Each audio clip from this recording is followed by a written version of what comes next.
Top of the morning, goons and mutants. We're right in the midst of challenging chassis access week. Welcome back to another episode of Forgotten Gear Restorations, where we're duking it out with this vintage Vox Pathfinder.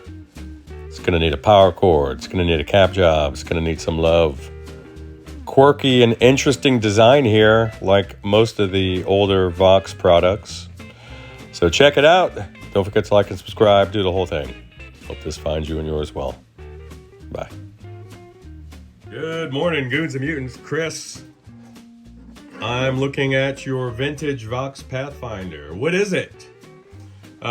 For the uninitiated out there, of which I was one, because I haven't worked on one of these in such a long time. Very small tube combo, 8-inch driver. Probably looking like an easy type rectifier, a pair of cathode biased EL84s, and a small pinch of 9-pin preamp tubes, the old Vox recipe. I wanted to show you what it sounded like before the service, and I know it's going to need a new power cord, but did you know it really needed a new power cord? You can take a peek here and see that this guy is bent, but watch, is this the one? That's the one. Look at that.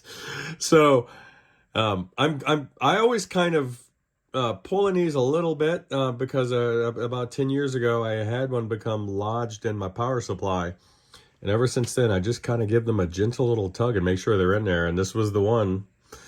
So I can still connector and do a bit of a run through, but I'm absolutely going to change this power cord before we dive in. So in the meantime, let me get her disassembled and see what we're dealing with. Bye. And here we are with the cabinet inverted for ease of access to the hidden chassis retention bolts. I was right about the Easy 80 and the little pinch of 9-pin tubes there, but I was wrong assuming that there would be a pair of EL84s. There's only one. So a nice little single-ended amp. Gonna run nice and toasty, nice and crunchy. So where does one find these little bolts? Right in there. Right in there, isn't it? You see that? There it is back there. Let me whip this thing off the mountain and I'll show you. That's it down there in the center of the shot. Really hard for me to focus, but there it is. And then the other guy is right there. You're not going to see it from the top, but there it is. All right, here we go. Literally. Now, in keeping with the name of the week, the theme that we're attributing to the level of challenge and anxiety we've been experiencing trying to gain meaningful access to these amplifier innards. If you want to access the entirety of this particular chassis, the faceplate and its associated wiring will need to be swung out of the way. And how do you do that? With these two small machine screws on either side, located there in this little recessed bit here, and then over here on this side. So I will get that moved out of the way and then return to you guys. I don't particularly find that my little camera rig is all that suited towards this type of overhead shot, so I usually give you guys a 3/4 shot from the side. I leave these to Brad and Lyle and the other guys who have much better budgets for equipment, or who believe in themselves enough to invest in that way. So let's see what we're dealing with, and I guess we'll do this together, won't we? I need to move this out of the way regardless of the issue because I'm replacing that power cord. And I need to service these pots and then see what other electrolytics might be lying beneath. So let's see what happens. Okay, well that's not so bad, is it? No, it's not. Nice. Look at that old dusty light bulb. Or is it diffuse on purpose? It appears to be. It has a plastic. This bulb is plastic. The envelope of this bulb is plastic. Never seen anything like that on a bayonet type bulb.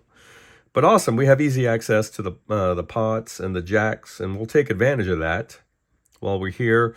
The construction is conducive to servicing, as Voxes typically are, and I do appreciate that this one's not so convolutedly laid out as to have a three-dimensional structure where you have the power supply on one side, preamp on another side, and then other wiring bits on a third side. So some of these these are just dusty. They don't look stressed out. That's nice. So we do have some little dead insect buddies that were nesting on one of the sockets, I think, for the easy. We'll take care of that. And it almost looks like this jack here was at one point an RCA plug that was converted, looks like, by the factory. What else can I tell you? Let me think about this cap can here. Maybe I'll run discrete capacitors, but I do have a nice can sitting right here that we might get involved with.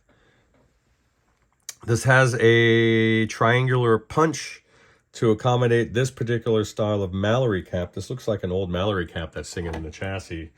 I do have some Greenleys that I'd love to dust off, or I could use one of my Christmas tree / stepper bits. This is pretty thin gauge steel here. So in either case, opening this thing up for a more modern cap can would not be an issue. Neither would installing a turret strip here and then using these, though it would need 3, and one of these 3 available lugs is tied to ground, or is the ground.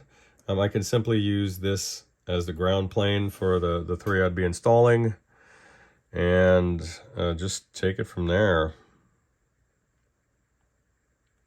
And then I can go ahead and look at these resistors here, these droppers, and come up with a solution for that as well.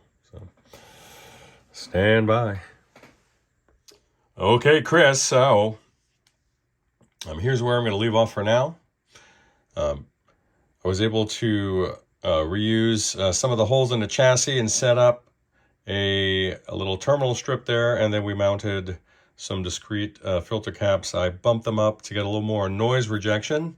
You can go a maximum of 50 on this Easy 80, but I just took it down to 40.